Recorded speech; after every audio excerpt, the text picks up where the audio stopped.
Hey, what is up everybody? Platform Disciple here, and I am making a video for you for the first time in a long time.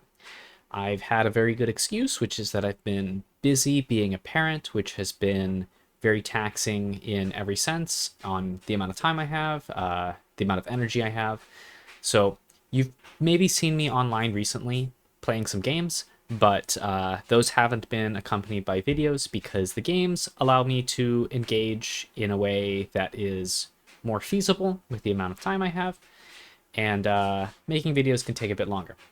That being said, I'm very passionate about the game, and that's why I will be making videos when I can, including this one.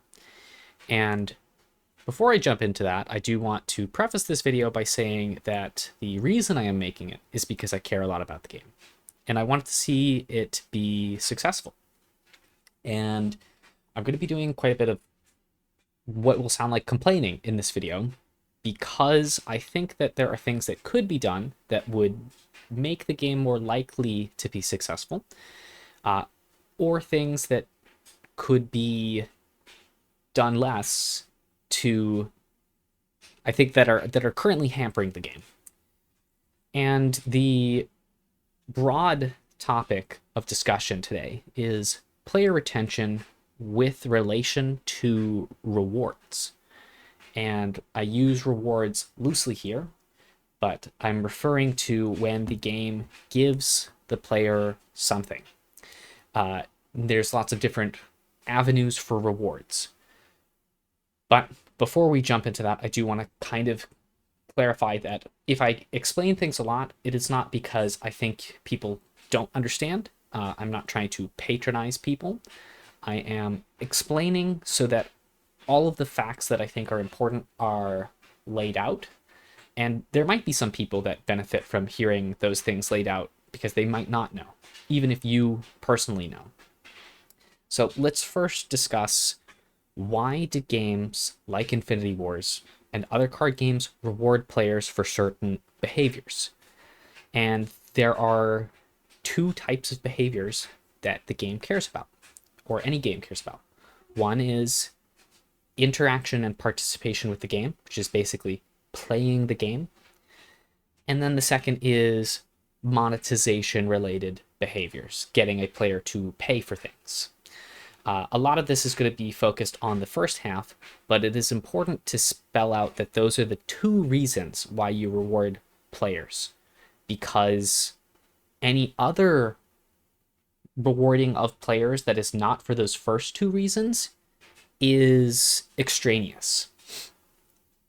Next, I want to cover that there is a reason why there is a sweet spot for how much you want to reward players for certain behaviors. If you do not reward players enough for those behaviors, they will not do those things. Like, they will not queue up for games, or they will not pay for content. If you reward players too much, then you no longer have a bargaining chip to get the player to continue that behavior in the future. So, for example, if Lightmare gave a player a full set of gold foil cards for queuing up for one game, you would probably get them to queue up for one game, but you might not ever see them queue up again. That leads me to my next point, which is that of the players that still play Infinity Wars, most of them don't need rewards because they've already capped out on the rewards that have been given. So myself, for example, you cannot reward me with normal player rewards and expect it to change my behavior. I will continue to play the game because I like it, and because I really get a lot out of just playing the game. I find that rewarding. But you cannot give me a card, even if it's like a rare or a legendary card, and expect it to change my behavior, because I already have like everything, and I'm not the only person in that category. And that extends further, because if you're somebody like me who has spent money on content, you might not just have the cards, you probably have a full playset, and that full playset might even be in platinum. So that kind of player doesn't benefit from ordinary rewards, but a lot of those players are still engaged with the game. So the rewards, a lot of them you need to care about new players and returning players who might not have everything, but you also need to keep in mind the third category of players, which is people like me and probably people watching this video who likely have everything that can ordinarily be offered. Okay, so we kind of set all of the foundation here. So let's talk about the ways that the game can reward you. It can give you cards, and within cards, there's a very broad number of types of cards you can get: rarities, premium treatments, alternate arts, and such. So cards is a very broad category, but cards is one of the things that the game can give you.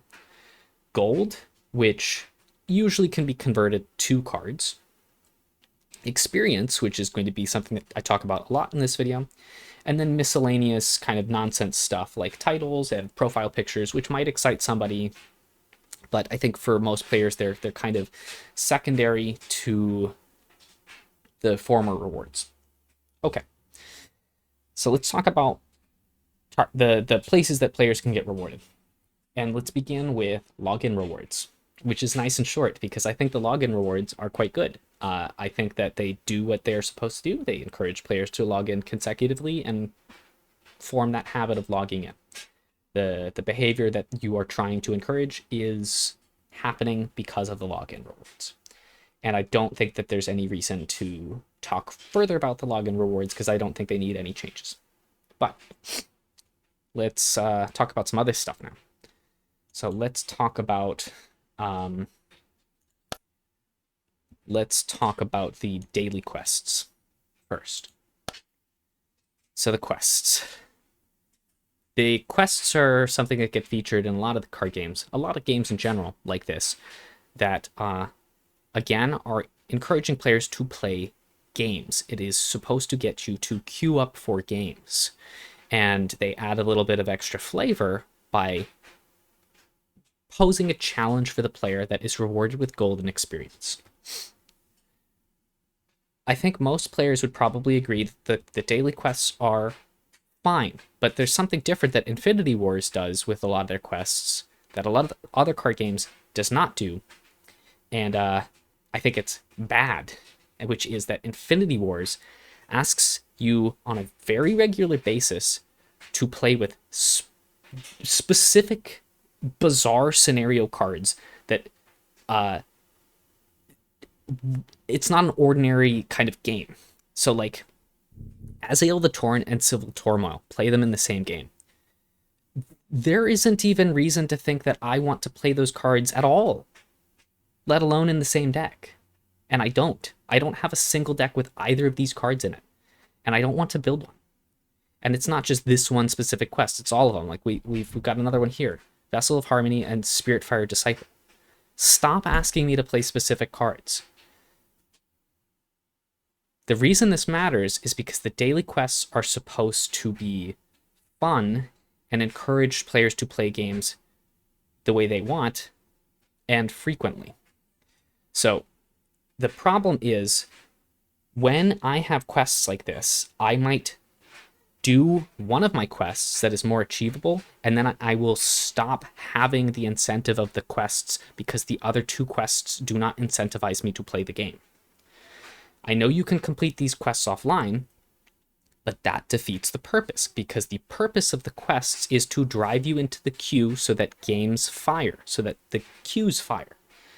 For that reason, I would like to request that the daily quests function like they do in every other card game out there, and they ask you to do very basic fundamental things, like attack 20 times. And just to clarify, I don't mean attack with 20 characters simultaneously, which is one of the quests. That might happen once in every blue moon.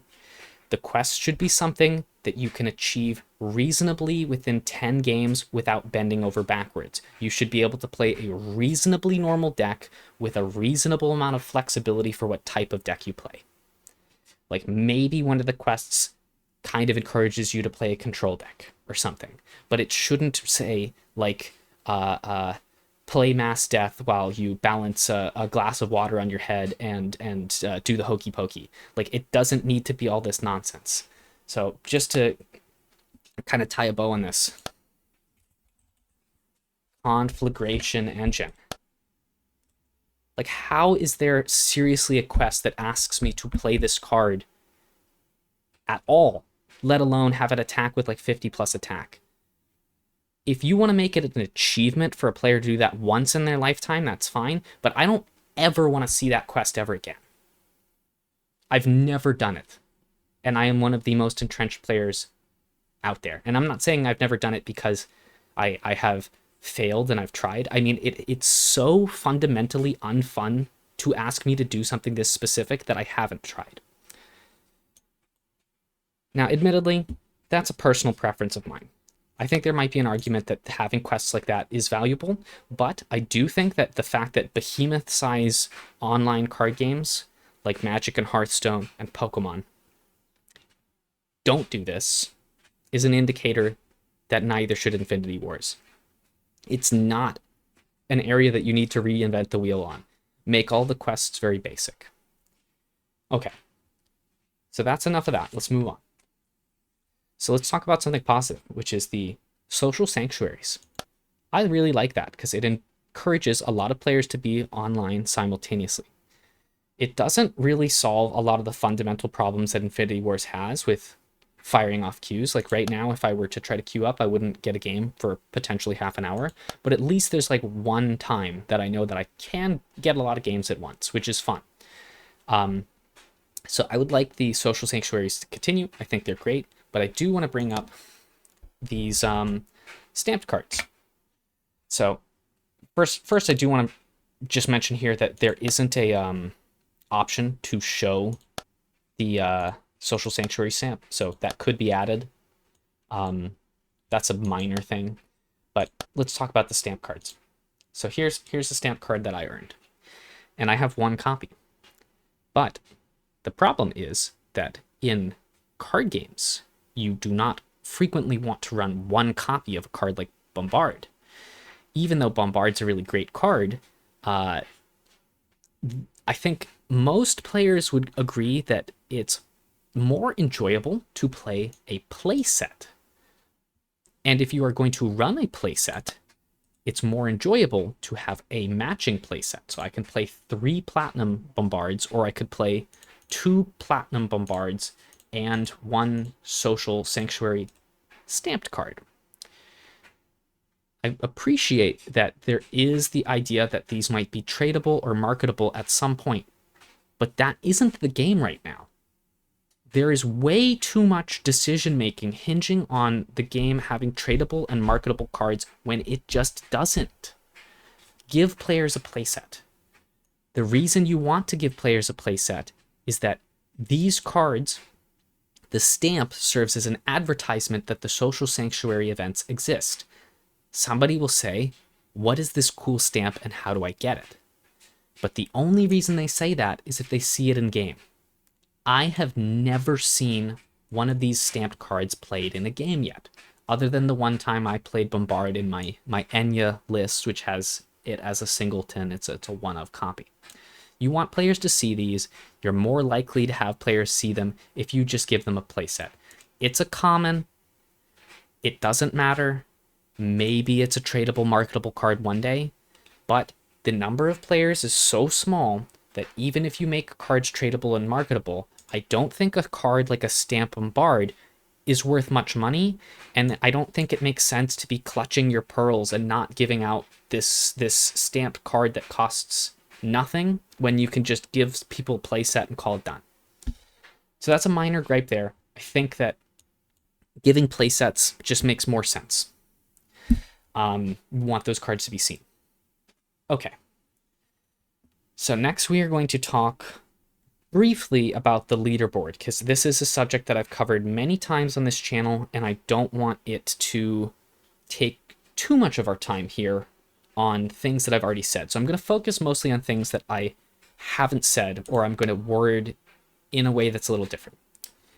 Let me begin by recognizing that I think it's abundantly clear that there are folks at Lightmare that fundamentally disagree with what I think about the leaderboard.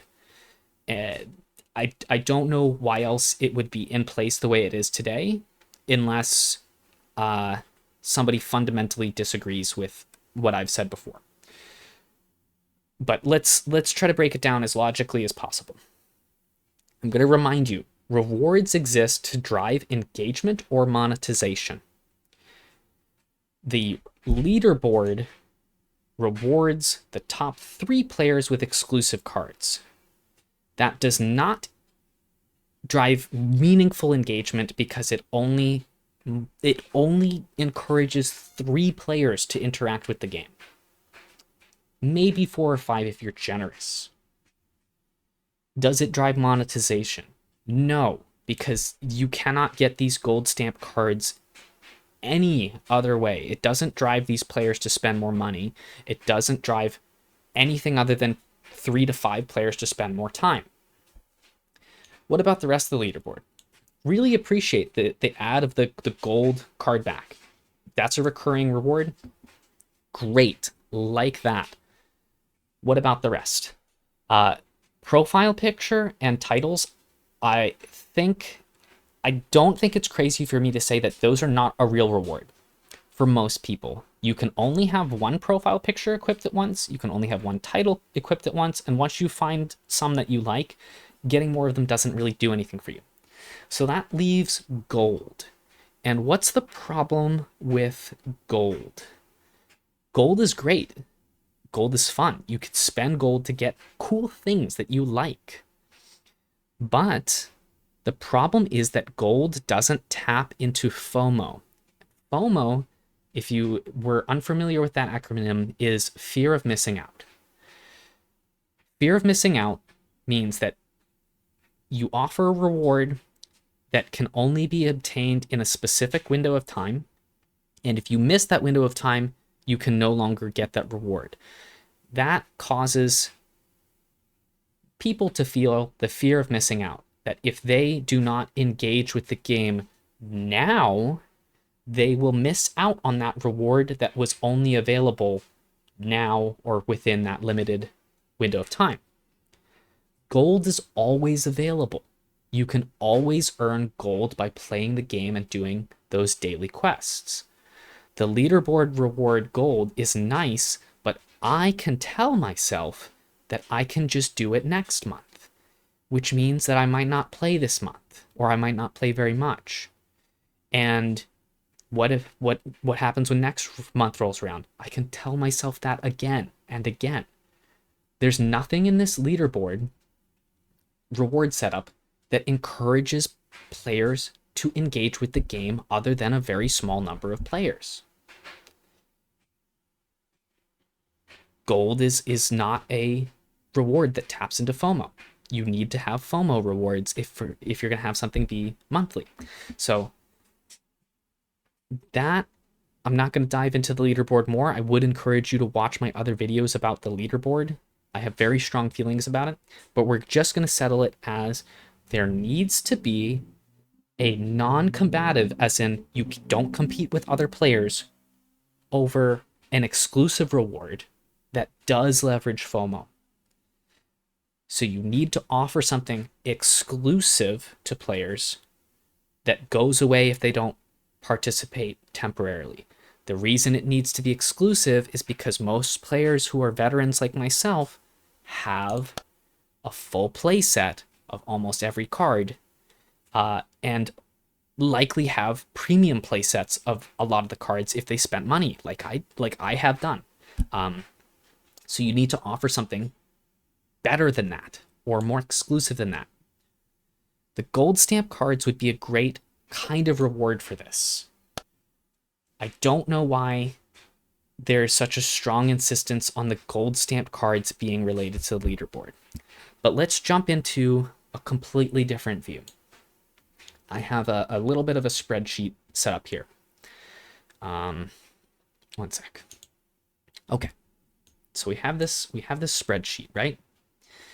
And in the spreadsheet, you can see that there are a few different border types. There's no border, Patreon border, gold, platinum, and infinity borders. You have 2 different foil treatments, either no foil or foil. And then you have 2 different stamps, or no stamp, Lightmare stamp, and Social Sanctuary stamp. All of the combinations of these, there's a total of 30 of them. Only 10 of these are currently being used. So if for whatever absolutely insane, bizarre reason, you really, really feel like the gold stamp cards need to be leaderboard exclusive, then you have 20 unused premium types that already exist. So like maybe you could offer players non-gold stamp cards, or you could offer the gold foil stamp cards, or you could offer them Social Sanctuary gold cards, or whatever. It doesn't matter. There needs to be something exclusive that isn't leaderboard specific. I would encourage you to make it the gold stamp cards and remove those from the leaderboard entirely. And I'm gonna beat the dead horse here one more time. Last month, I almost came in top 10 in the leaderboard in the last 5 days of the month, which is shameful because it means so few people participated that I could catch up in 5 days. But also, the reason I did not get higher is because I could not queue for games. There weren't people online. If the limiting factor for players earning XP is the fact that they can't log in and expect there to be at least one other player in queue, then the leaderboard rewards are not encouraging people to queue up, at least not often enough. You need more than 3 people trying to go for exclusive rewards every month. So, my serious recommendation is remove the gold stamp cards from the leaderboard entirely. The leaderboard should be just fluff. But if you insist on having the gold stamp cards on the leaderboard, put something else exclusive somewhere else. It shouldn't be on the leaderboard. And I will say this again. The game having some kind of future of having marketable or tradable cards, and you don't want to give out more of the gold stamp cards because there's supposed to be this special token that's going to be super valuable and people are going to trade them and they're going to be super exclusive. It doesn't work because the player base is too small. The only things you should be doing are trying to drive retention, and this isn't it. You can't be betting things on tradable stuff or marketable stuff. I played the game when cards were tradable, and it was impossible to trade because there weren't enough people around. And that's going to continue to be the case. Okay. All right. So let's continue to talk about solutions here. There is another place you can get rewards, which is the Prestige Pass. The problem is that I've cleaned out this Prestige Pass. And the Prestige Pass is filled with stuff that I already paid money for. I have a full playset of Pros Demonstration in Platinum. Stop giving me stuff that is worthless to me. Maybe this is cool for a newer player, but your audience isn't newer players right now. It's veteran players that you need to try to keep retained so that there's more than one person online, right? What I will say here is that this might come as a surprise to many of you, but ta-da, there's actually more Prestige Pass hidden. So I didn't know this existed for the longest time. So the request here is that there should be only one Prestige Pass running at once. The second request is the Prestige Pass should include rewards that are meaningful both to new players and to veteran players who have already spent money. You don't want the players that want to spend money on your game to not feel rewarded for playing. That's a big problem because you want them to pay money in the future and keep playing. So the solution here that I think solves almost everything that I've talked about so far, even if you continue to disregard me on the leaderboard, this will offer a solution. Even if you continue to disregard the leaderboard suggestions I have, you can do this in addition to having a fundamentally broken leaderboard reward system. You can have a really good prestige pass reward system that makes up for the fact that the leaderboard system is the worst possible system it could be. Like, genuinely could not be worse. So what's the solution here? There should be one prestige pass active. Only one, and one every month. That will generate FOMO and has variable buy-in FOMO, where as people progress on the reward track, they can get cooler and cooler rewards. And if they don't get far enough, they don't get the super cool rewards and they go away. So what I think it would be appropriate is to have a prestige pass like this one that has 40 slots. Every single pip is 25,000 experience. So from 0 to 1 is 25,000, from 1 to 2 is another 25,000. That adds up to 1 million experience. 1 million experience, for the context here, is roughly what it would usually take to claim a top 3 spot on the leaderboard. But by offering every player rewards, you offer every player encouragement to get 1 million XP. If you could get 50 people trying to get 1 million XP, you would not have one person online. You might only still have 10, but you'd have more. So let's dive into that further. I'm going to open up the little spreadsheet here again. Okay. So if we scroll over here, I'm going to show you what I think an appropriate prestige pass on a monthly basis would be and why. So first, let me acknowledge that, let me go back here. One of the problems with the prestige pass in its current form, all of these prestige passes, is that they are random piles of garbage that are useless to everyone, respectfully. I already have a playset, so it's not useful to veteran players or players that spend money. It's not useful to new players because the cards are one-of copies of a random hodgepodge of nonsense. Like, I don't know if any of these cards go in the same deck as each other. Like, possibly, like, maybe one or two of them go in the same deck. But for a newer player, the Prestige Pass needs to convert to something that feels rewarding to them. Them having two colored copies in a single deck doesn't work. If we look at what Pokemon does for the online game, they basically have the Prestige Pass is like a deck, and as you rank up, you get more goodies that go into that deck. And that's kind of what I'm going to suggest here. So let's jump back to the spreadsheet here. So let's scroll over. So this is a Prestige Pass template. So it's got 40 ranks, just as I mentioned. Every rank is 25,000 experience. And I have filled this out. This is a template that could be replicated. So the first slot is 3 of the signature card in the deck. So a playset of a regular version. And that is to help drive the newer player. So the early rewards are to help drive a newer player to say, oh, I can put these cards in the deck and they function together. So there's a clear story told by the Prestige Pass instead of random assortment of nonsense. So in our example here, it could be 3 Inevitable Dead, or 3 Painstone, or 3 Drill Sergeants. And that each of those cards tells you something about what your deck is trying to do.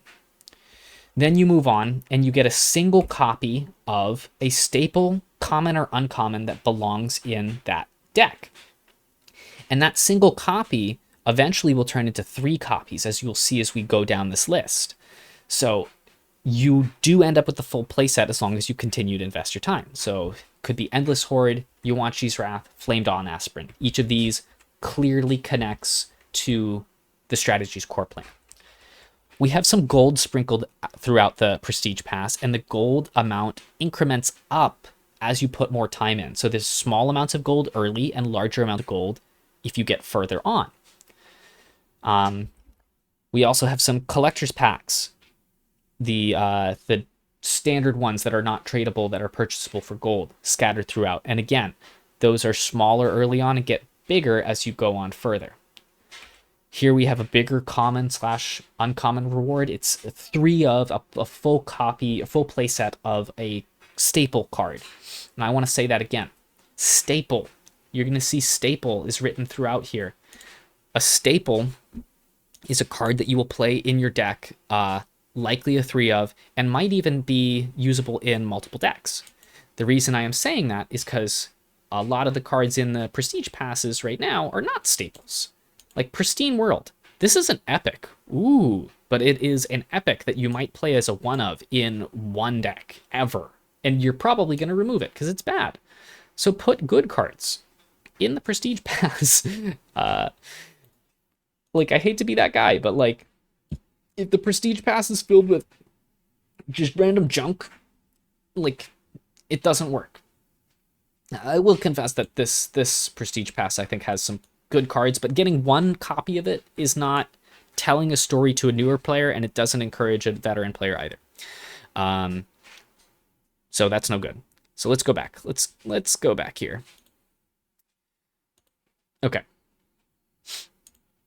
So then we have another staple set. It's a staple rare, and again, you will get 3 of them, a full playset, if you continue down the Prestige pass, but you start with just 1. And then I have in this Prestige pass multiple gold stamped cards at different points. And the point is that you want not to just encourage the people that are willing to get 1,000,000 XP. You want to squeeze as many games out of as many people as possible. So you have to offer exclusive rewards to people at various different levels of buy-in. So this is at the 250,000 mark, which is a very significant number of games. And each of the gold stamp cards is a hypothetical commander for the hypothetical deck that the reward passes on. So again, this would be an Inevitable Dead gold stamp. So now you have an Inevitable Dead gold stamp that will pull you the 3 copies that you got earlier in the Prestige pass out of your deck. Or you have the Gauhan gold stamped, which will, again, synergize with the kind of deck you're building, or Pyre Quartermaster, which has a clear tie-in to the Flamed on Aspirant theme in this third one. Okay, and with that, I want to mention here that one of the goals is to have these very desirable gold stamp cards spread throughout, and other really desirable things kind of spread equally throughout. So you'll notice that these collector's packs are coming roughly in the middle between these gold stamp cards. And that's because I think collector's packs motivate more people. So you want to have players always have the next juicy reward just out of reach. So they get to this first collector's pack and they're like, oh, I only need to go a little bit further to get the gold stamp card. And once they get the gold stamp card, they say, oh, I only need to get a little further to get that next booster pack, and so on. Okay, anyways, we have a few more commons or uncommons, and I've labeled these as niche, so these are not staples. You might not run 3 of them. You might run 3 of them, but it's not the core backbone of your deck, and the niche cards are supposed to help new players make decisions about what to fill the rest of their deck with. Like, do they want removal? Do they want something specific that's hoses a specific deck, or builds up a defense against a specific kind of deck? So again, random commons and uncommons there. A little bit more gold. That rare is filling out the playset. We have the same niche commons and uncommons appear again, so you can get 2 of them each. We get to our next gold stamped command zone card. So in this case, it'd be Avarak Mastermind, Pilgrimage Monk, or Bromic Field Commander. There might be better cards to include in the command zone, but I'm trying to make this reasonable, because like I don't think giving a gold stamped Chlor out is exactly what, like, I think there is a limit to how generous you can be, but I think you can give playable gold stamp cards to everybody. Moving on. Again, you can see an epic staple, so you're going to get 3 of them, but you don't get 3 of them all at once. You have to continue playing to build out your playset. Once we've got way up in this system, we've gotten up to 3 collector's packs instead of just 1 now. Now we have these Niche rares, we've mentioned. Then you have another playset of rares. We get to our third gold stamped commander, so now we have a full gold stamped command zone. We have a few more epics. Now we get to the final stretch of the juicy stuff. A bit more gold, 5 collector's packs. We offer a single legendary. And then you'll notice I have title and profile pictures still on here. The reason they're at the top is because I think titles and profile pictures are being given out willy-nilly, and it makes them feel completely worthless and not valuable. If you give out just one, and it is hard to get and is relatively exclusive, people might care more because it says something about the amount of time you put in to get it.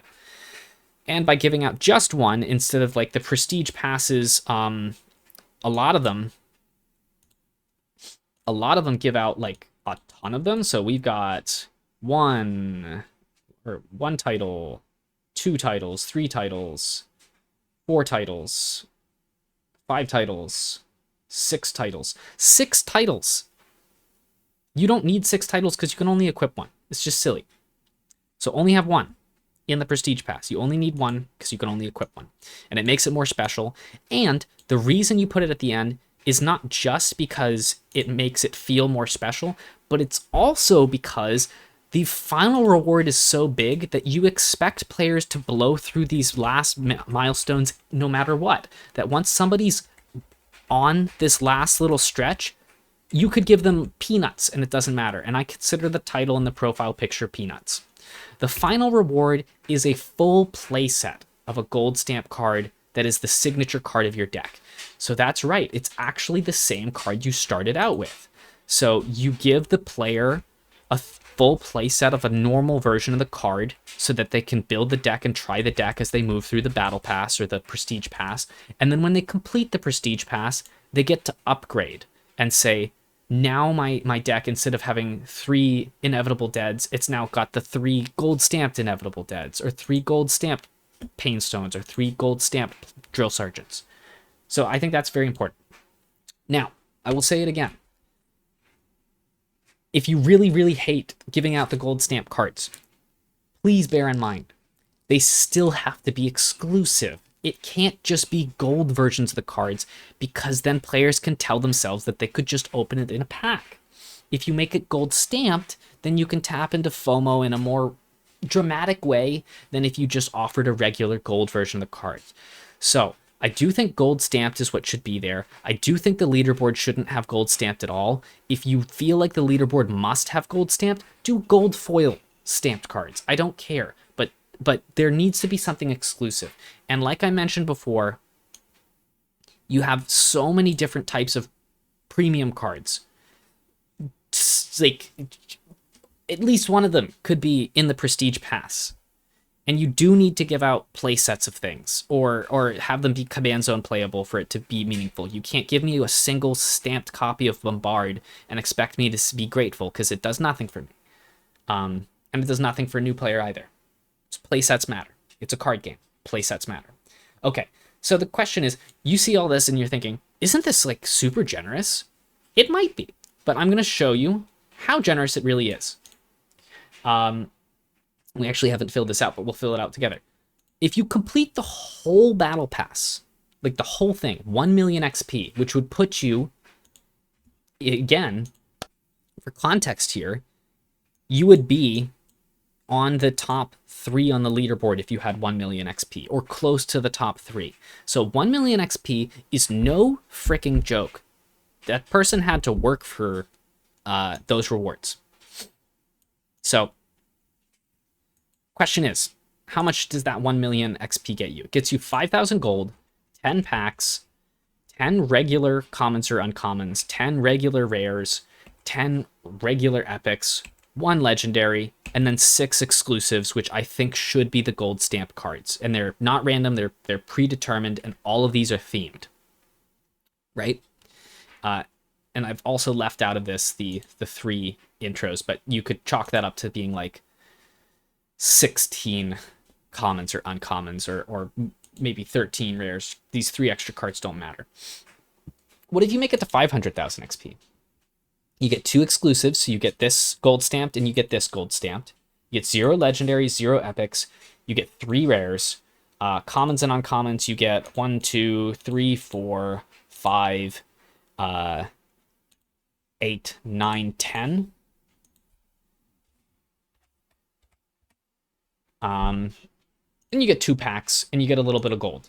And 500,000 is still a lot. 500,000 is well more. Is a lot more than what most players have been doing historically. But if you got every player that has been getting like 100,000 XP to do 500,000, you'd have more people playing. And then what if you did 100,000? This does represent a significant number of players, or like 200,000 or whatever. What are they getting? And the answer is not really much at all. They get this. They get a couple commons, 250 gold, and the staple card. And that's deserved. They don't deserve anything because they hardly played. So, like, the leaderboard right now, you're gonna reward people who hardly play. Because there are not enough people playing, because you're only rewarding the top 3. So you're gonna end up giving people who did nothing 2,500 gold. They don't deserve it. Make them play a little bit. Make them get 100,000 XP. Or 500,000 or whatever. And when they do get 500,000, reward it meaningfully. Don't spit on them by giving them the 2,500 gold that a normal person does. Okay. So let's kind of wrap this up here. If the proposed battle pass that I have made, if the proposed battle pass reads as being too generous, I want to say a couple things. One, you can't be too generous if you have no players online. If you are giving a whole bunch of junk, a whole bunch of digital cards to the 10 people who still play your game, it's worth it, especially if you can increase that 10 to 50. Next, I think it is worth keeping in mind that you have to work very hard to get all of these rewards. You have to play a lot, and you want players to play a lot. If you can get every player who currently plays the game to do 500,000 to 1 million XP, you should be giving them practically anything they want to get them to do that, because right now, throughout the entire time I've been recording this video, not one game has fired. That's right, we are 40 minutes into a video, not one game has fired. Okay. And then last, about being too generous. If you feel the prestige pass or game pass or whatever battle pass that I've proposed is too generous, take away rewards from other things. Like, take the gold off of the leaderboard. But the structure of the battle pass, the reason why so many games use this structure is because it really, really drives player engagement and retention. And if that means that you have to take away gold from somewhere else and put it into the battle pass, that's great. But I did specifically design this so that you get 5,000 gold at the end, because currently that seems like the amount that the game is willing to give out to top players. That you're willing to give 5,000 gold to the top 10. I think you should be willing to give 5,000 gold to every player who earns 1 million XP. Should probably give more, but there's other stuff in the battle pass that makes up for it. Okay, so that covers everything. And I would encourage people to discuss, and I don't know if I need to make like a written document with all this stuff, but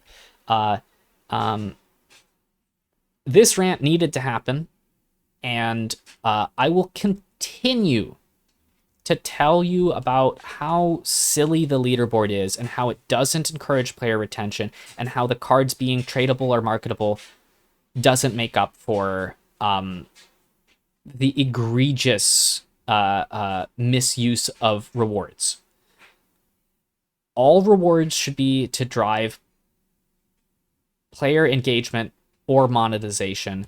The leaderboard rewards have the biggest carrot that you can attract players with, because they're exclusive and they are not being used to drive engagement or retention.